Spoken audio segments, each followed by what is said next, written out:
Right, here's our second video for the night, and I'm going to feature two basic shortwave receivers that are around about 20 or so years apart in their release dates and technology.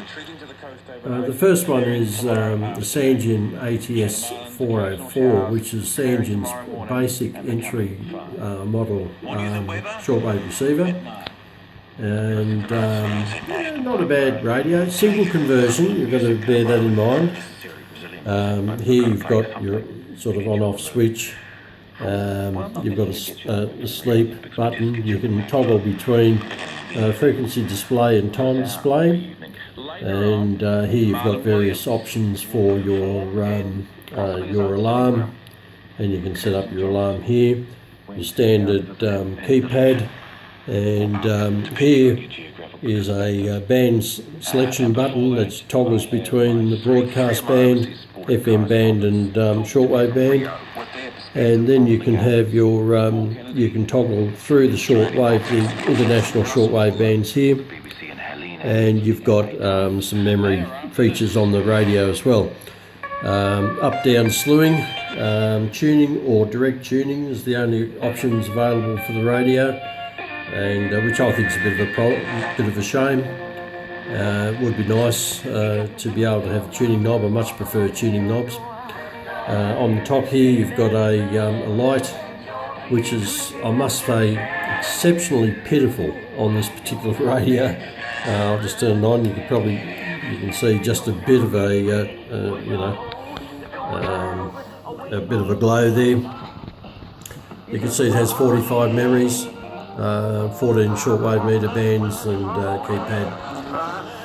Apart from that shortcoming, or a couple of shortcomings, the radio is quite good. This side here you have a tone control. You've got a rotary volume control there. It's 3-position tone control.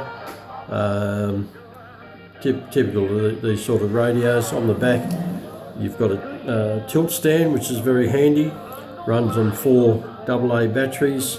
Of course you've got the standard telescopic antenna.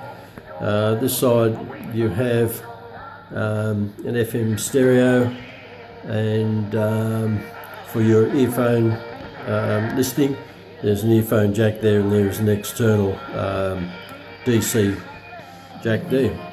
On the base of the radio, just pull that over a little bit there, you may be able to see, you can, unfortunately it's not focusing all that well on that, but there is a lock switch, and also you can toggle between your 9 kilohertz spacing or your 10 kilohertz spacing for the AM broadcast band.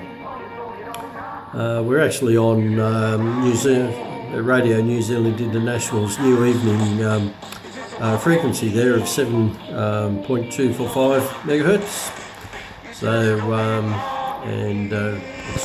as you can see, there's probably a tuning indicates that that the station is tuned in. Now compare it to this radio here, which I'll bring over into I'll just slide this one over this way, and here we have the Sony ICF 7600D. Now I featured its brother, the ICF 7600 DS, in a previous video, and this one was the model before. I'll just briefly go through it. You've got time setting features there, you've standby. Here's a small display for your time, the main frequency display there, on and off buttons, sleep button there. Up the top you've got a primary power button. You can set a scan tuning here, which it does say that it's meant to stop on strong signals, but it doesn't. It will actually pause on a strong signal, then continue. So it's up to you to actually stop the scan when you hear a signal that you want to listen to. You've got up, down slewing buttons there. You could also push this button in here and tune up and down your main shortwave sort of meter bands. Typical keypad there, and as I mentioned before, if you want to say enter a frequency in AM, say you hit AM, type your frequency in and then hit execute. Over here, of course, you've got fine tuning or BFO control depending on the switch that you set here, and you've got a 2-position tone control there, which is pretty basic, and slider volume control there. Unfortunately, there's no slider control, beg your pardon, no tilt bail on the back. You've got a switch up here that you've got to press to enter your time. You've got your computer batteries there, two AA batteries, and the main radio batteries are 4 AA batteries there. And this side, lanyard, and you've got external antenna, and you've got earphone, you've got DC input there for an external power, and you've also got line out. So that's the women's gymnastics team, and Sony ICF a young lady named Simone 7600D. Pretty well exactly the same sort of features that you find on the Sanjin. I think the Sanjin's probably got a little bit better audio than the Sony. Sony is a little bit more muddy than the Sanjin. Sanjin's got quite crisp audio, but they perform pretty well similarly. The Sony is dual conversion, so the Sanjin does have the predisposition to have some images, whereas the Sony sort of lacks those sort of problems that the Sanjin has. I picked up the Sony just recently from online auction site, and I was pleased to get that one because I think it's slightly better in performance than the 7600DS. It's the filtering on the later model is supposed to be slightly better than the D, and the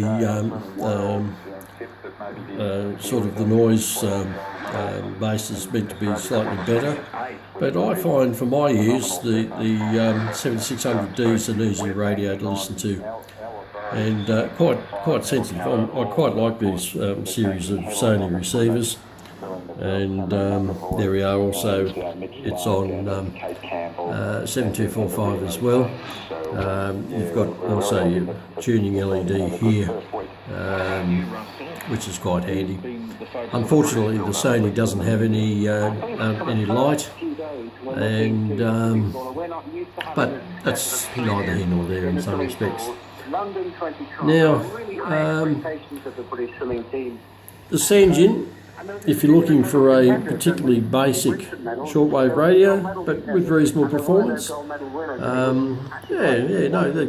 can recommend them. They perform quite well. They're fairly intuitive to use, and for a current or relatively current receiver, I think you can't go wrong. However, if you like the more retro design of the Sonys and you look for them online, they're also worthy to get hold of too. So, and as I said in the previous video, there's quite a number of the 7600 series that are available.